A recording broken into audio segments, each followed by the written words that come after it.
Sean Franklin and Nicole Smith from Blood and Iron Martial Arts. We're here today to talk to you about some longsword guard positions. The first thing you have to keep in mind is that a guard in sword fighting isn't necessarily where you're going to stop an opponent's strike. It's more of a position to fight from. In some ways, wards is a more accurate translation. Different systems use different guard positions, but you'll notice there's a lot of overlap, mostly because they're all trying to solve the same problems. The guards that we're going to be showing you today come from Joachim Meyer's 1570 Art of Combat.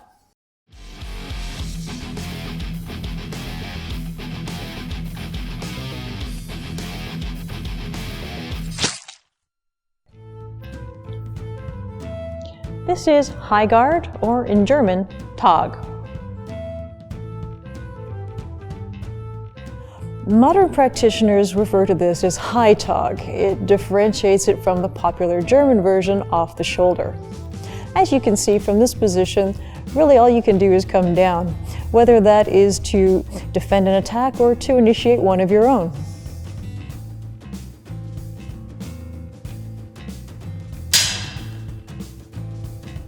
This is the Wrath Guard, Zornhood.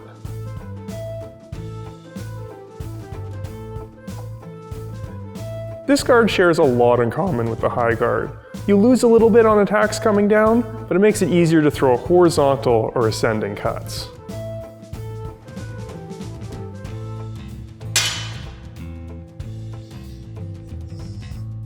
This is Ox, also known as Ox.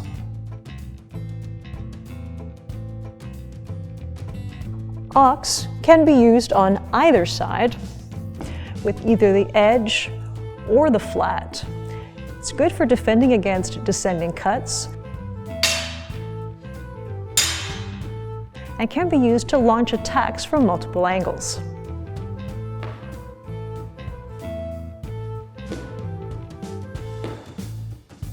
This is the Plow Guard, or Flug.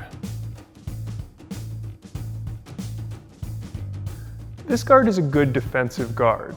Notice how my hands are to the side, not in front of me. Keeps them safe. Additionally, before your opponent attacks, they have to deal with the threat of your point. Keeps you safer.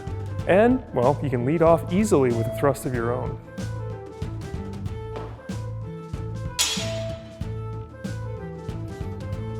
This is long point, in German, Longport.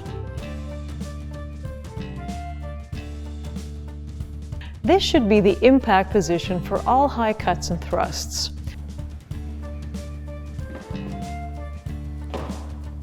You can use long point to draw your opponent out and perform a disengage. But one of the best uses for long point is to force them into contact with your blade and then use that contact to perform windings and handwork.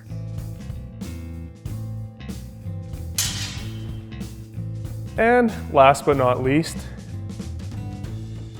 Fool's Guard, or Alber in German.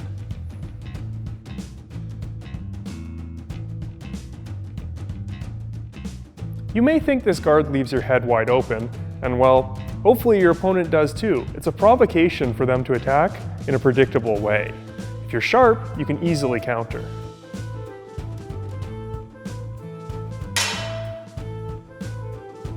There are a lot of different devices you can use from each guard position.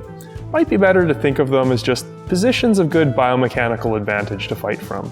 There are also good checks on technique. A properly executed device will start in a guard, finish in a guard, and most likely pass through several guards in the middle. We've only gone through half of Meyer's longsword guards. We still have 6 to go. Watch for that next time, but for now, we hope you liked learning a little bit more about what sword fighting actually looks like. Oh, the necklace! I'm sorry. It's like you bring it up and it's grinding. And it's, oh.